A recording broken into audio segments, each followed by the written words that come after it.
오늘은 요한계시록 말씀으로 위로가 있는 믿음 생활이라는 제목으로 말씀을 드리겠습니다. 제가 한 주간 이런저런 말씀을 놓고 기도하는 중에 문득 요한계시록 말씀으로 우리가 살아가는 현재 어떻게 위로를 나누고 위로하며 살아갈까 기도하는 마음으로 오늘 요한계시록 말씀을 증거하려고 합니다. 이 요한계시록 말씀은 기본적으로 핍박, 박해받는 사람들을, 성도들을 위로하여서 용기를 주고 믿음으로 살아갈 수 있도록 하나님께서 그렇게 기록해 주신 말씀입니다. 길게 설명하면 다 잘 모르니까요, 위로하기 위해서 쓴 편지라고요, 요한계시록이. 그런데 우리는 그 표현 방법이 좀 색다르고 잘 알아듣지 못하는 언어로 표현이 돼 있어서 하나님이 우리에게 주시고자 하는 메시지를 잘 알아채기가 어려워서 그렇지, 실제로 그 의도는 위로하기 위해서 쓴 편지, 하나님 말씀이에요. 고난 가운데 박해 중에 있는 사람들 위로해서 용기를 내고 믿음 생활 잘 할 수 있도록 하기 위한 말씀이죠. 이 말씀을 읽으면서 우리도 이 시대를 살아가는데 믿음으로 살기란 참 쉽지 않잖아요. 쉬운 일이 아니죠. 코로나 환경적으로도 참 어려웠습니다. 오랫동안 교회도 마음 놓고 가지 못하고, 가고 싶어도 이 시간에도 또 연약한 육신 때문에 또 코로나 감염 때문에 오지 못하고, 그렇게 그런 분들도 있지 않습니까? 뿐만 아니라 세상에 하도 시대적 가치가 변했잖아요. 하나님이 없다 하는 그런 잘못된 생각들, 문화들, 가치관들이 온 세계를 지배하고 있는 이런 시대에 신앙으로 살아가는 것이 쉽지 않습니다. 특히 우리가 다 아는 대로 물질이 하나님 자리를 차지하고 있어서 세상을 움직이는 것이 마치 하나님이 아니라 돈의 힘이라고 생각하는 그런 시대를 우리가 지금 살아가고 있지 않습니까? 그런 틈바구니 속에서 믿음 생활하는 모든 사람들에게 하나님께서 위로해 주시고 인도해 주시지 않으면 믿음을 지켜내기가 참 어렵겠다 하는 생각을 가끔 하게 되죠. 그래서 요한계시록을 통해서 하나님은 어떻게 당시 사람들이 믿음을 지켜낼 수 있을까, 어떻게 그들이 위로를 받아서 용기를 가지고 살아갈 수 있을까, 그래서 주신 말씀, 오늘 이 시대를 살아가는 우리에게도 필요한 말씀이지 않겠습니까? 그래서 오늘 같이 한번 위로를 주제로 생각해 보려고 해요. 영국에 아주 유명한 코미디언이 있었습니다. 카린이라고 하는 코미디언인데요, 여러분 다 아시는데 요즘은 뭐 개그맨이라고 하나요? 코미디언이라고 하기도 했습니다만, 이런 사람들은 다른 사람을 웃기는 사람이잖아요. 늘 보면 사람을 웃기니까 본인도 얼마나 즐겁게 살겠습니까? 그런데 가끔은 우리가 생각하는 것과 다를 때가 있어요. 다른 사람은 웃기는데 자기는 우울할 수가 있잖아요. 내면에 슬플 때도 있고, 이 사람이 남들은 잘 웃기는데 정작 본인은 우울증에 걸려가지고 고통을 받고 잠을 제대로 잘 수가 없어서, 견딜 수가 없고 어찌할 수가 없어서 병원을 찾아간 것입니다. 의사를 찾아가서 진단을 하고 한참 후에 의사 선생님 하시는 말씀이, 여보세요, 당신은 별로 아픈 데는 없어 보입니다. 다만 우울한 감정이 오래 쌓여서 그것 때문에 지금 이런 현상이 나타났습니다. 그러니 약 드실 것 없고 별다른 치료 방법도 없고 그저 유쾌하게 자주 웃으세요. 좀 뭔가 이상하지 않습니까? 이 사람 남들 웃기는 사람이라니까요. 근데 웃기는 사람 보고 자주 웃으세요. 그러니까 이 본인도, 개그맨 코미디언도 당황을 한 거예요. 내가 웃기는 사람인데 선생님 어떻게 해야 되죠? 이런 심정이 들었을 거 아닙니까? 그래서 다시 한번 묻기를, 구체적으로 제가 어떻게 하면 좋겠습니까? 하니까 이 의사 선생님 하시는 말씀이, 우리나라에 그 유명한 코미디언 있지 않소? 카린이라고 하는 그 코미디언 쇼 같은 데 가서 실컷 웃다가 오세요. 그래서 할 수 없이 이분이, 제가요 그 코미디언이라니까요, 여러분 참 우리가 들어서 이상한 얘기인데요. 얼마든지 그럴 수 있지 않습니까? 텔레비전에 연예인으로 화려한 인생을 사는 사람들이 때로는 마음속에 고통받고 있다는 얘기를 나중에서야 우리가 알잖아요. 웃기는 사람들이 자기는 슬픔에 우울증에 시달려서 약을 먹었다 하는 소리를 듣지 않습니까? 저는 이 이야기를 들으면서요, 얼른 딱 한 사람 생각나더라고요. 누구게요? 이 사람 같은 사람 딱 누구게요? 왜 웃으세요, 여러분? 제가 생각나더라고요, 저는. 목회자라고 하는 것이 교회에 오면은 신앙을 잘 인도하기 위해서 때로는 질책도 하고 뭐 이렇게 싫은 소리도 하지만 대부분 하는 일이 무엇이겠습니까? 낙심한 분들, 상심한 사람들 위로해주는 직업이 목회자이지 않겠어요?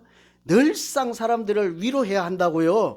슬퍼도 위로해야 되고 기뻐도 위로해야 되고 부부싸움하고 와서 교회에 웃어야 되고 그렇다고요. 그러면 나는 누가 위로해 주냐고요. 참 불공평하다, 그죠? 그죠? 제가 나를 불쌍히 여기고 나 좀 위로해 주세요, 그런 얘기가 아니고, 그런 생각을 하다 보니 나 같은 사람도 잘났잖아요. 뭐 어쨌든 뭐 인정하지 않더라도 잘났잖아요. 근데 나 같은 사람도 만일 위로를 받아야 한다면 우리 교회에 오는 성도님 그 누구도 위로가 필요하지 않는 사람이 있을까? 제가 이 얘기를 드리려고 하는 거예요. 담임 목사도 위로를 받아야 한다면 여기 계신 여러분들은 모두 다 위로받아야 할 분들이지 않겠습니까? 별로 뭐 그런 분이 안 계신 것 같긴 한데 대답받서는 거죠. 그래서 제가 곰곰 생각해 보니 가정에서 엄마들 있잖아요. 위로가 필요한 분들 아니겠어요? 남편이 갔다 오면 잔소리하고 구박하지, 애들은 다 커서 머리가 굵어서 자꾸 엄마 무식하다고 뭐라 하지, 나랑 또 다르다고 뭐라 하지. 그 엄마는 어디 가서 위로받죠? 아버지는 어때요? 아버지는 애들은 보통 자녀들은 엄마 편이라고요. 저도 봐도 그렇고 뭐 잘못한 것 없어도 무조건 엄마 편이에요. 엄마하고 그렇게 싸우다가도 딱 되면 엄마 편이야. 엄마 편에 서가지고 엄마 뭐 어째서 뭐 먹었어 이러다 아버지 뭐 잡섰냐고 물어보는 일 거의 없어요. 그러면 그 아버지는 어디 가서 위로를 받죠? 옆집에 사람이 뭐 위로해 주나? 가정에 여러분 자녀들 키우느라고 이제는 80이 되고 90이 되어서 자기 몸도 육신이 쇠약해서 움직일 힘도 없고 자녀들이 5남매 7남매 9남매에 있은들 온 세계에 다 흩어져서 10년에 한번 볼까 말까 한 그 엄마 아버지들, 그들은 어디서 위로를 받아야 하나요?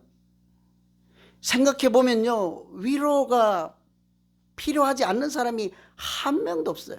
여러분 교회는 어때요? 제가 아까 제 얘기에서 좀 외람됩니다만 우리 교회 장로님들, 권사님들 이런 분들은 마찬가지 아니에요. 교회에 오면은 집사님들이나 새로운 분들이나 이렇게 초신자들이나 누구든지 왜 장로님은 뭐 어떻고 왜 이러냐 그러고 자꾸 맨날 불평불만하고 그러고, 권사님들도 왜 나보고 기도 안 해주냐 그러고 나 밥 안 사주냐 그러고, 그분들은 어디 가서 위로를 받나요? 하나님께라고 또 얘기하실 거잖아요. 그죠? 다 마찬가지예요. 세상에 이런 걸 보면 남을 웃기는 이 사람도 위로가 필요하고 남을 위로하는 사람도 또 위로가 필요하고, 그런 거 보면요, 세상에 위로가 필요하지 않는 사람 한 명도 없다고 해야 될 것입니다. 여러분 일주일 사시다가 교회에 오셨잖아요. 절대로 교회에 오시면 그냥 절대로 하죠. 가능하면이 아니고 절대로 서로 주일에 얼굴 붉히는 일은 정말 없어야 됩니다. 왜 그래요?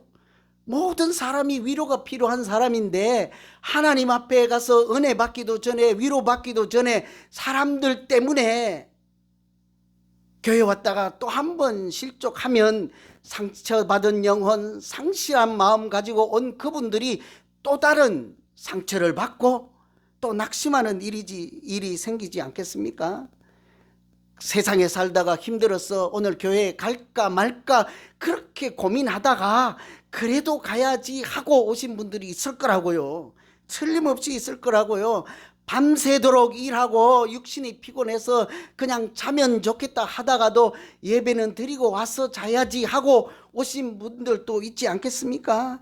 모두 다 위로가 필요한 분들이 교회 와서 하나님 앞에 나아가려고 간신히 왔는데, 하나님 앞에 가기도 전에 사람들에게 걸려서 말에 걸리고 실수에 걸려서 생각 없는 그런 행동에 걸려서 넘어지기라도 한다면 우리가 어떻게 이곳을 하나님의 집이라고 할 수가 있겠냐고요. 그래서 주일에 교회에 오면 딱 한 가지, 저분도 하나님의 위로가 필요하시겠구나, 저분도 얼굴로는 웃고 있지만 속에는 썩어 문드러진 마음으로 은혜가 필요해서 오늘 피곤한 육신을 끌고 왔겠구나, 내 옆에 앉아 계신 분 오늘 하나님 꼭 위로받고 돌아가게 해주세요, 이렇게 기도하는 우리 교회 되기를 간절히 소망합니다. 틀림없어요. 제가 아주 극단적인 예를 들었잖아요. 제가 위로가 필요하면요, 여러분은 100%예요. 100%. 저는 세상에 부러울 것도 없고 뭐 아무것도 없어요. 다 이룬 사람이요. 그런데도 제가 위로가 필요하면 여러분들은 두말할 나위 없어요. 틀림없이 위로가 필요한 분들. 그렇다고 하면 우리가 어떻게 서로 위로하고 위로를 나누고 그렇게 살아갈 수 있을까? 믿음 생활을 할 수 있을까? 하나님이 우리를 어떻게 위로해 주실까요? 오늘 그래서 제가 기도하는 중에 요한계시록 말씀을 전하기로 했다고요. 실제로는 다른 말씀 3가지를 준비했다고요. 결국은 기도하는 중에 계시록 말씀을 주셔서 그때까지 쓴 원고 다 버리고 그냥 무턱대고 기도하기 시작한 거예요. 하나님, 이 말씀으로 무슨 위로를 주시려고 합니까? 어떻게 우리에게 위로를 주시려고요? 첫째는 이 말씀 따르면 하나님은 우리를 말씀으로 위로해 주실 줄로 믿습니다. 3절에 보면 이 계시의 말씀을 읽고 듣고 지키는 자가 복이 있다 그랬어요. 하나님의 말씀을 읽고 듣고 지키는 자가 왜 복이 있겠습니까? 그 말씀이 그 영혼을 소생하고 그 말씀이 우리를 다시 살아나게 하는 하나님의 위로의 말씀이기 때문이지 않겠어요? 그래서 계시록을 썼다니까요. 당시에 로마 황제가 그 백성들에게 이제부터 나를 주님이라고 불러라, 나를 신으로 섬겨라, 이렇게 강요하던 시대예요. 사람이 우리가 믿는 하나님이 아니라 우리가 믿는 예수 그리스도가 주님이 아니라 이제부터 오늘날로 치면 대통령인 나를 신으로 생각하고 제사도 지낼 뿐더러 부르기도 나를 퀴리오스라고 불러라, 이렇게 시켜놓고 그 굴복하지 않고 시키는 대로 순종하지 않으면 다 죽여버리는 시대라니까요. 황제 이외에 다른 신을 섬기면 박해를 하는 그 시대에 자기 목숨도 보장하기 어려운 그때에 하나님께서 하나님을 신이라 믿고 살아계신 하나님께 예배를 드리고 신앙생활을 하는 사람들을 어떻게 하든지 위로해서 용기를 가지고 그 사람들이 악한 시대를 견디고 이겨낼 수 있도록 주신 말씀이죠. 그런데 문제는 쉬운 말, 누구나 알아들을 수 있는 말로는 쓸 수가 없는 거예요.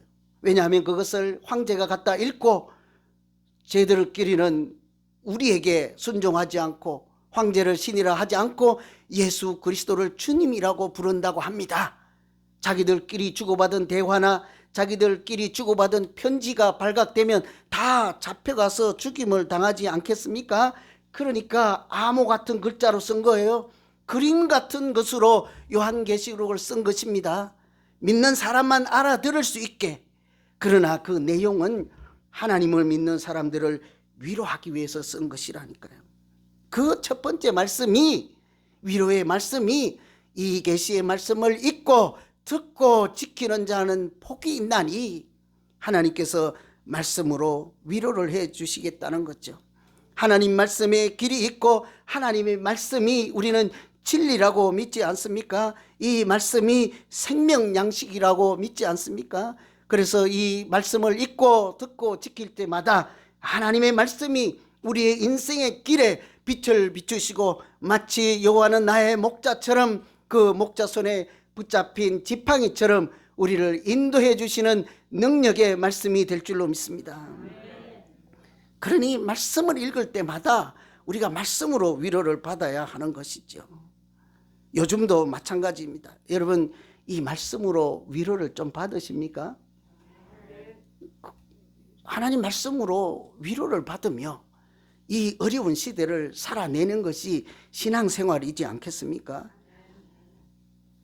실제로 우리 주변에 보면요, 말씀으로 위로받고 믿음 생활하는 사람들이 있지요. 저도 최근에 우리 교회 몇 분들을 통해서 참 많은 위로를 받는데요. 이분들 목요일날 저녁에 와서 성경 공부를 한다고 그래서 시간만 정해서 모이기만 하면 장소와 뭐 시간이 밤이든 낮이든 무조건 제가 하겠습니다 하고 했더니 목요일 밤에 모여요.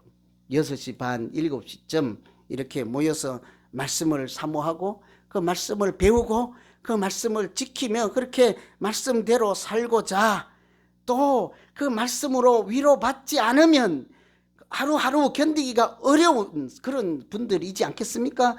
그러니까 낮에 죽으라 일하고 밤에 와서 하나님 말씀을 붙잡아야 또 하루를 견딜 수 있는 분들인 거죠. 그래서 밤에 같이 성경 공부를 하는데 그중에 어떤 분들이 가끔 그래요. 저보고, 목사님 밤까지 와서 이렇게 하니까 힘들지요. 제가 뭐라고 하게요? 당연하지, 힘들지. 이제 3시면 일어나는데 4시면 일어나고 오후 4시면 12시간이잖아요. 그리고도 벌써 5시, 6시, 7시 끝나면 9시쯤 되는데 하루 새벽 3시부터 밤 9시까지 여러분 그냥 눈 뜨고만 있어봐요. 힘들지요. 그러니까 그분들도 미안하니까 자꾸 물어요. 목사님 밤늦게까지 이렇게 하니까 미안해 아니라 힘들지요. 그걸 말이라고 묻습니까? 할래다가, 그죠? 사실은 그렇지 않다고요.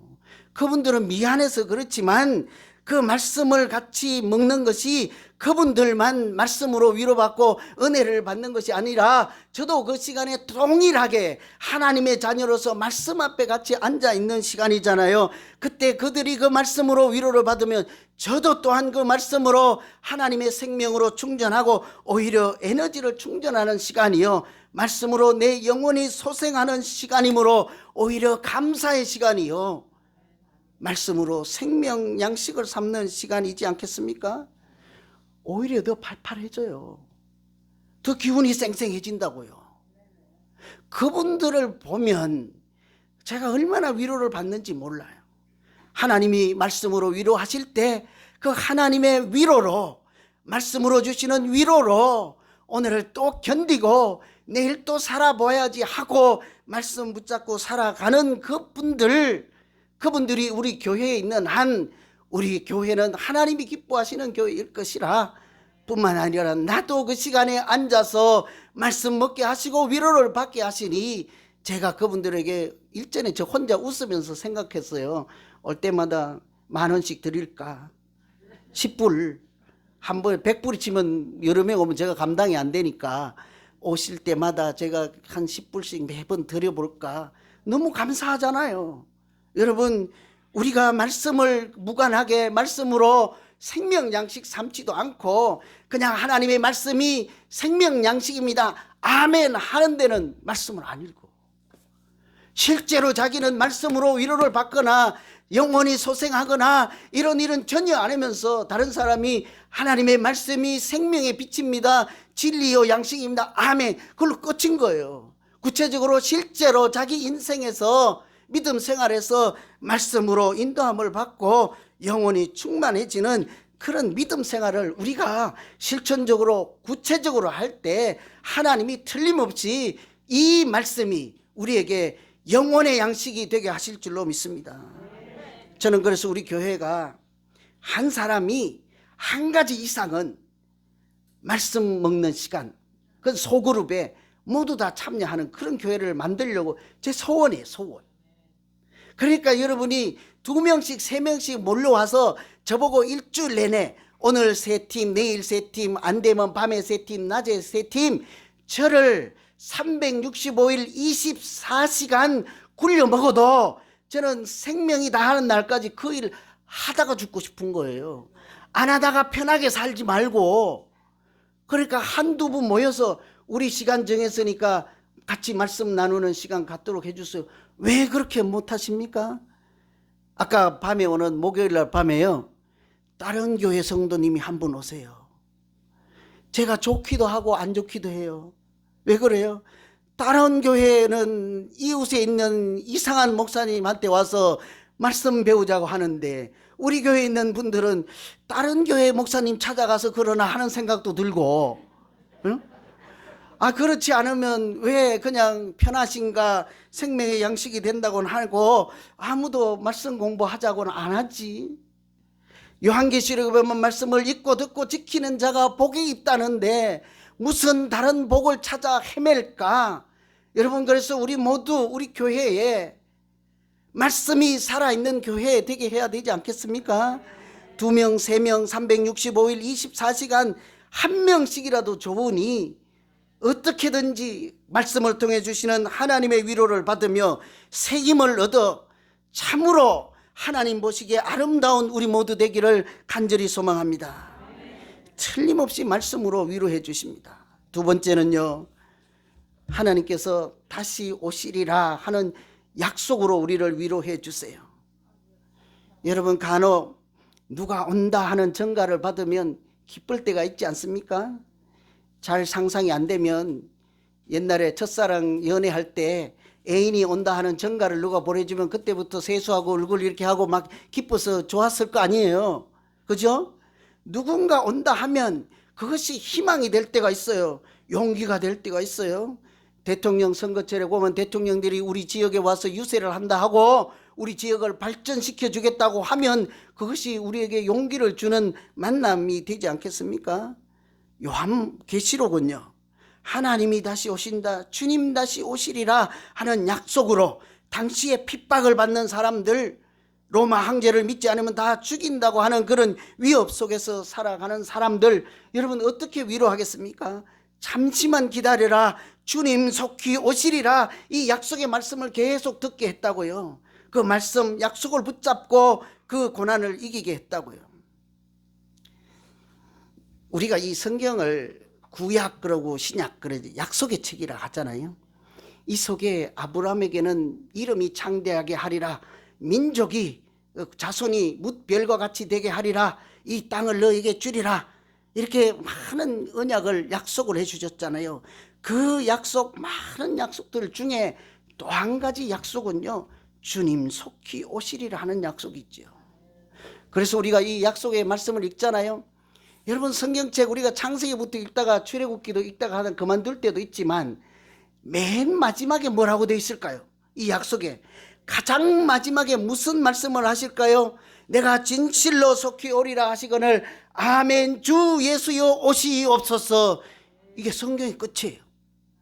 마지막에 뭐라고 하니 하나님이 말씀하시기를 내가 진실로 속히 오리라, 우리에게 해주시는 약속, 궁극적으로 하시는 약속, 주님 다시 오시리라.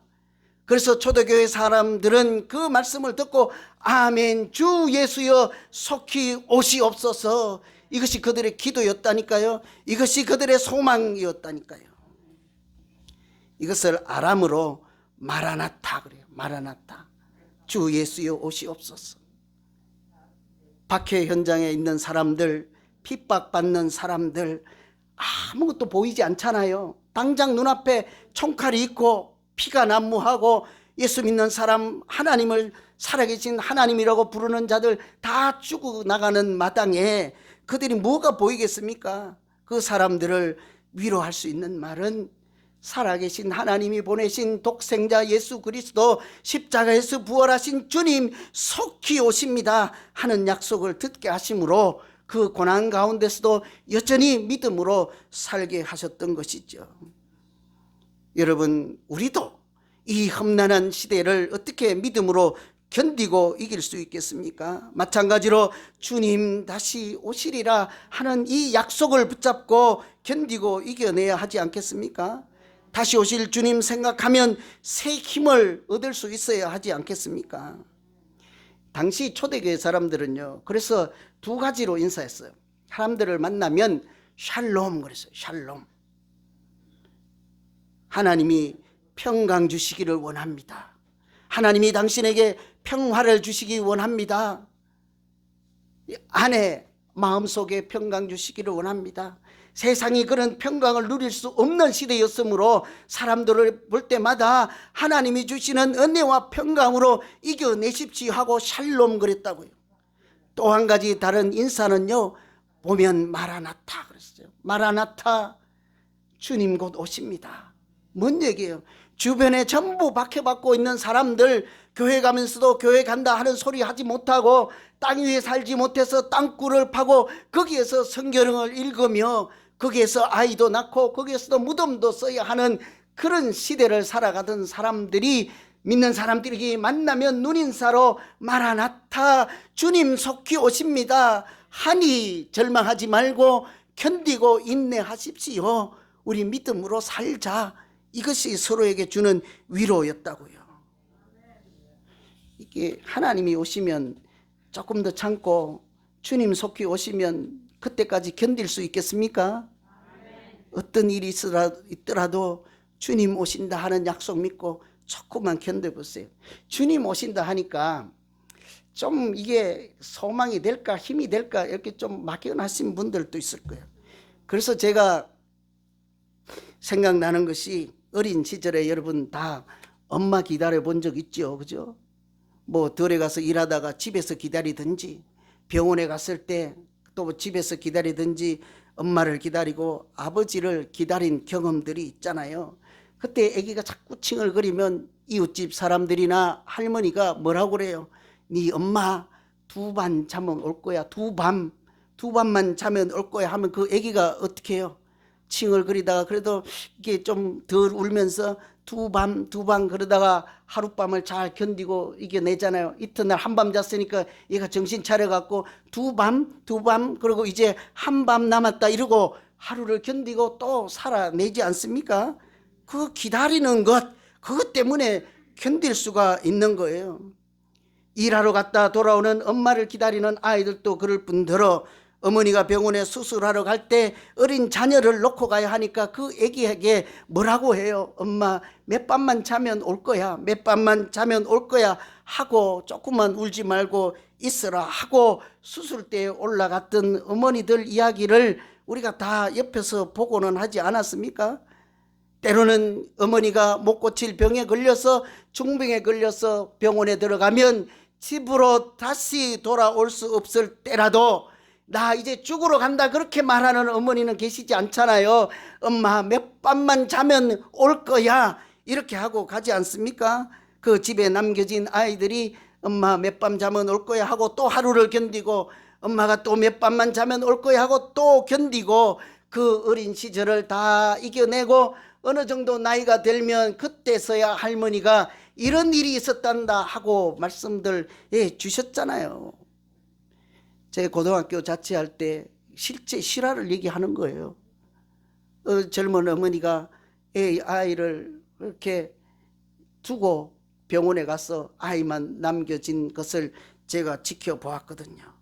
이렇게 우리는 사람이 다시 온다 하는 약속, 애인이든지 누구든지 사랑하는 사람이 다시 온다 하는 정갈만 받아도 오늘 어떤 어려운 일이 있어도 참고 견디고 그렇게 소망 가운데 지내는데, 하물며 성경은 우리에게 하나님 주님 속히 오시리라 약속해 주셨습니다. 그러니 우리가 그 소망 붙잡고 이 시대의 고난을 얼마든지 견뎌낼 줄로 믿습니다.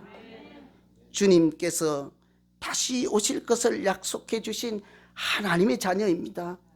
다른 약속보다도 다시 오신다 하는 약속을 나에게 해 주셨습니다. 우리에게 그것이 소망이 아니면 무엇이 더 큰 소망이겠습니까? 예수님 다시 오시리라 하는 것 외에 여러분 누구를 기다리시면서 소망 가운데 살겠습니까? 무슨 기도를 하고 무슨 노래를 부르면서 소망으로 삼겠습니까? 오늘 우리가 부를 노래처럼 주님 다시 오실 때까지 나는 이 길을 가리라 하는 찬양처럼 다시 오실 주님 생각하며 이 시대에도 믿음으로 승리하는 우리 모두 되기를 간절히 기원합니다. 기도하겠습니다. 하나님 아버지, 참 어려운 시대를 살고 있습니다. 하나님은 말씀으로 우리를 위로해 주신다고 하였으나 우리가 그 말씀의 생명 양식됨을 잘 알지 못하고 세상의 책들을 구하고 세상의 지식을 향하여 달려갈 때도 있었습니다. 주님 말씀을 읽고 듣기는 자가 누리는 복을 우리도 누리게 하시고 말씀으로 위로해 주시는 하나님을 오늘 또 성경 가운데서 만나게 하여 주시옵소서. 다시 오실 약속을 하신 이 말씀을 붙잡고 이 시대를 거뜬히 이겨나는 모두 승리하는 우리 교회 우리 모두 되게 하여 주시옵소서. 예수님 이름으로 기도하옵나이다. 아멘.